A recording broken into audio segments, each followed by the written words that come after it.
Today's talk, of course, is called Guest House. Guest House. You're all invited to the Guest House of Awakening. We've been studying the book Beyond Belief, Life Beyond Belief. How many are still reading that book, Life Beyond Belief? We're getting in the closing chapters. This will be for later. And it's interesting that when you get to the end of the book, it really starts at the beginning. The beauty of these teachings is to get to the end of the journey and realize you've never left the oneness that you came from. It's when all opposites come together as one. The chapter 20, is about that. It's about that which is complete and perfect in us, the absolute truth, the big T truth, and that little T truth of the mind-made self, the egoic self. The two are meant to join and be together as one. Just as the male and the female on the left and the right hemisphere are meant to come together as one, when they do, the corpus callosum begins to, in the brain, work together, and you move from separation to oneness. This journey isn't about going anywhere, because we're already there. We come from oneness. But the truth is, while we're here, a small part of us has gone asleep to that oneness. And so we're here to wake up. And you never know what each day is going to bring us in that wake-up process. This actually comes from this quote from the Gospel of Thomas. When you make, Jesus speaking, when you make the two into one, and when you make the inner like the outer, and the outer like the inner, and the upper like the lower, and when you make the male and female into a single one, so the male will not be male, and the female will not be female, then you will enter into the kingdom of heaven consciousness. Do you feel it?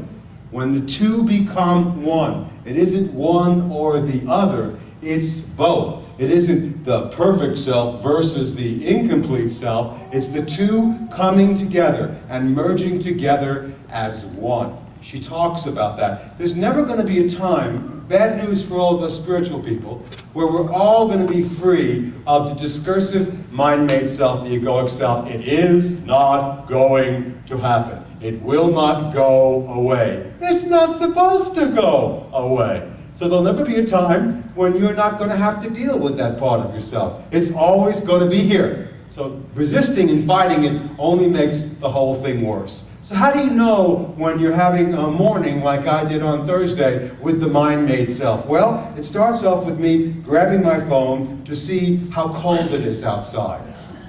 I know it's cold outside because I've got 4 blankets on my body. It was cold Thursday morning. But I want to know exactly, how cold am I actually? Now I know it's 38 degrees outside. I must be very cold. Who cares? But for some reason, I cared. I want to know. And then I noticed that Maureen, she did something the night before where she made it so when I opened Safari, it would open to my Google. I like opening up my homepage to Google, like my big computer does. And she did that, but for some reason it wasn't working, and I got all caught up. I haven't put my slippers on yet. And I'm going, Maureen, what did you do to my phone? And she grabs it and goes, what? I said, I can't find Google. I don't know where Safari is. She goes, she goes, wait a minute, hold on. What happened to good morning? Good morning, hello. What happened to good morning? And I said, I really don't know what happened to good morning. I think I kind of lost it. So then she tells me, you can't keep wearing those socks in the house. The thick socks that you wear when it's cold outside without your slippers, because you're going to get the socks all dirty. So I want you to wear your slippers. And I said, but I don't like those slippers. She's going, but that's what we have them for. She goes, you probably threw those slippers out, didn't you? I said, I didn't throw the slippers out. And the two are not one now. The male and female are not working as a single unit. We are not enjoying each other at all. So she goes to meditate in the recreation room, and I go to meditate in the living room, and we're meditating separately. And at that point, I open up the chapter in the book to the poem by Rumi called Guest House. How fitting. This being human is a guest house. Every morning, a new arrival. A joy, a depression, a meanness, some momentary awareness comes as an unexpected visitor. Welcome and entertain them all. Even if there are a crowd of sorrows who violently sweep your house and empty it of its furniture, still treat each guest honorably. He may be clearing you out for some new delight, the dark thought, the shame, the malice. Meet them at the door laughing and invite them in. Be grateful for whatever comes, because each one has been sent as a guide from beyond. Yes, welcome it. This idea of welcoming those things that most of us want to be rid of or want to no longer experience is what makes our teaching different and more difficult. Because we don't shove the dark side out of the picture. We work with it.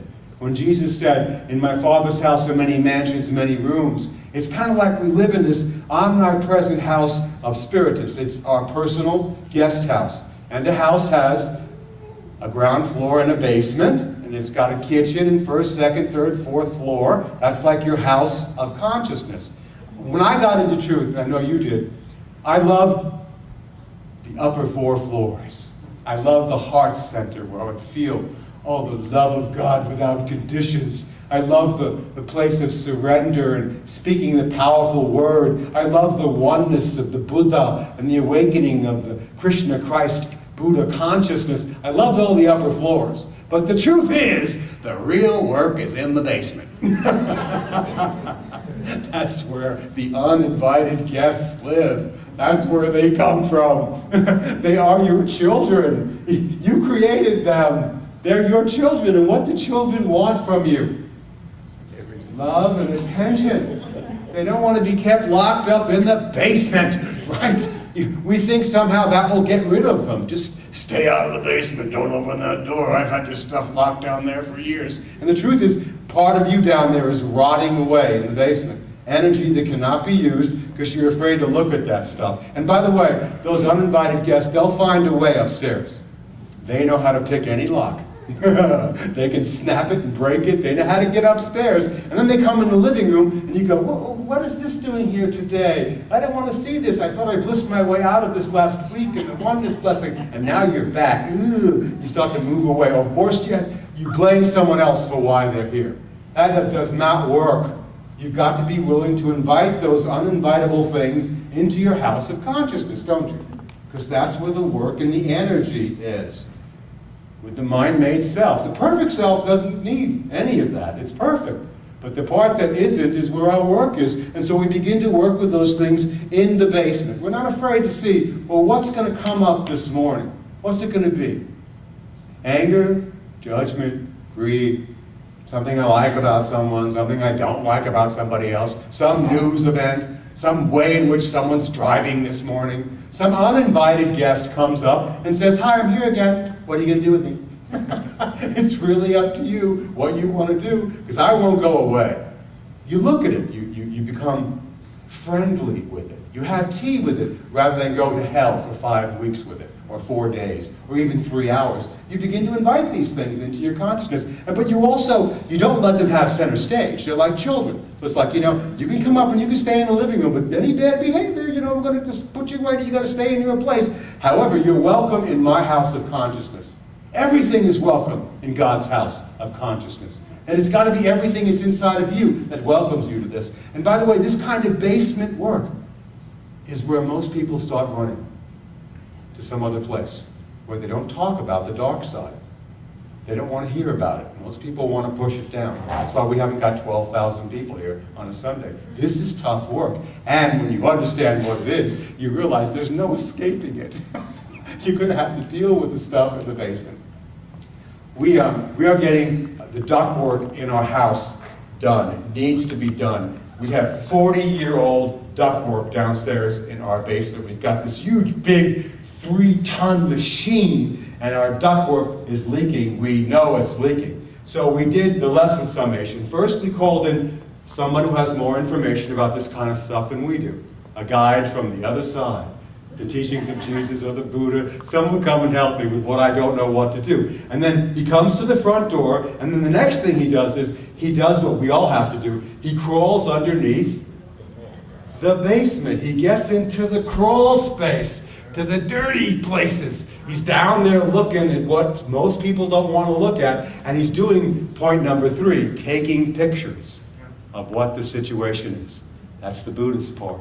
Take a picture of what is. What is? Where are my leaks in my duct system? Where is air leaking out? You got to get a picture of it. Here it is. Oh, look. Now I see what it is. Now you can deal with it. Most people don't want to see it. They don't want to know about it. They just keep breathing in the air from the environment and go, I don't know what's wrong, but something's wrong. And they wait till they die to start over again. We're going to do it now. We're going to work with the duct system we got, and we're going to help replace it and see where the problem lies. It's not outside of our house of consciousness. It's inside that house of consciousness. And so he showed us pictures of what we need to look at. And then as this man is standing there, he's becoming my Buddha, the Christed one. He's telling me, your house is like a living organism. I'm going, ooh, take notes. It breathes in and it breathes out. And your system is leaking. So we are going to help it no longer be leaking. We're going to not just patch it up, which most of us want to do. Get some duct tape, duct tape, duct tape. 40 years of duct tape, duct tape, duct tape. 50 years of duct tape, duct tape. 50 years of doing it the same way you've always done it is not going to help your system. You need to replace the system. When Jesus said you cannot pour new wine into old wineskins, this is about replacing the wineskins. And you have the power and the glory and the responsibility, no matter what age you're at, to do that kind of work and to get all the help you need to have it be done. He said, we're going to work on this now. He said, you've got another problem, though. He goes, do you see this intake where you're, this 3-ton machine is trying to breathe? It's too small for the 3-ton machine. It can't get, you know that feeling? I can't quite get the in-breath in. We're going to put another one, a register, and it'll be able to go. And with the ductwork, all in, this is called classes, workshops, Course in Miracles, coming to the places where you can go in consciousness to work on your own internal ductwork system.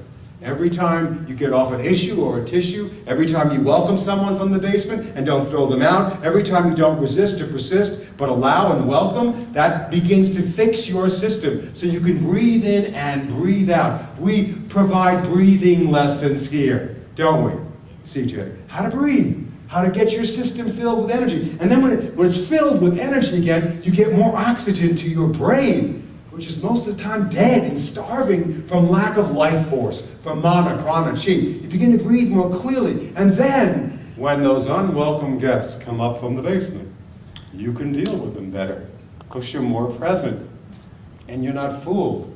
And you're not, you start gasping for air as soon as some uninvited thing shows up, and you're like, what do you mean calling me? How come you didn't? We all do that. We all choke on ourselves half the time. We're afraid to breathe. In fact, particularly in those big moments, you need to breathe in and breathe out.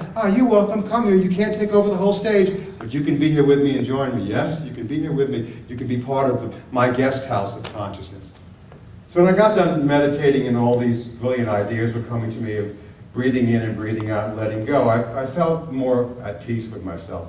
So I went into the closet because I knew that I had not thrown out the slippers, like she said I did. So I went into, I opened up my closet, which is on the first floor. There's still some stuff packed away in the closet upstairs in the first floor. And I found my slippers all curled up in that ball like this, and they were filled with dust bunnies and dirt. I pulled them out and I went, I knew that I hadn't thrown these out. And then I went outside and I went like this. Cleaned all the dust off. Took a while. Sometimes you gotta slap things, not angrily, just like I'm getting rid of the dust on part of my thought system. And then I put down my new understanding, my, rosy brown slippers, rosy red slippers, yes? And I put my feet into them, and then I slowly shuffled over to Maureen like this, and making a lot of noise so she'd see me. And she looked down, because it's no fun. If she doesn't recognize it, it doesn't happen. If she doesn't see it, it never happened. You know what I'm saying? She's got to acknowledge what I've done here, or there's no enlightenment. So she looks down at my feet, and we both start to laugh hysterically about how funny life is, how crazy it is, how nuts we all get. And I went back upstairs, and I stood in the center of my house of consciousness. I decided to click my heels 3 times, yes? Remember Dorothy clicking her heels 3 times? I want to go home. I want to go home to my house of oneness, where all opposites can gather together in peace. Click your heels 3 times. I want to go home to my house of oneness, where all opposites can gather together in peace. Do you want that? You can have it right now. It's only a second away. So let's follow our lesson summation this week as we go to this guest house thing, because it'll happen to you tomorrow morning. This being human is a guest house. Every morning there'll be a new arrival. A joy, a depression, a meanness, some momentary awareness comes as an unexpected visitor. Welcome and entertain them all. Even if they're a crowd of sorrows who violently sweep your house empty of its furniture, still treat each guest honorably. He may be clearing you out for some new delight.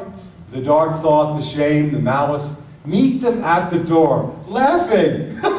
Oh, this one again. And invite them in. Be grateful for whatever comes, because each one has been sent as a guide from beyond.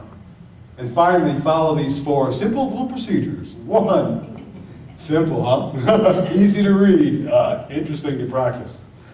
Call in a guide from outside of your own thought system. Get help from teachers and teachings to help you get an accurate picture of your current situation. Don't be afraid to enter into the basement of your own consciousness. 2, identify the places where your guest house might be leaking precious God-given energy.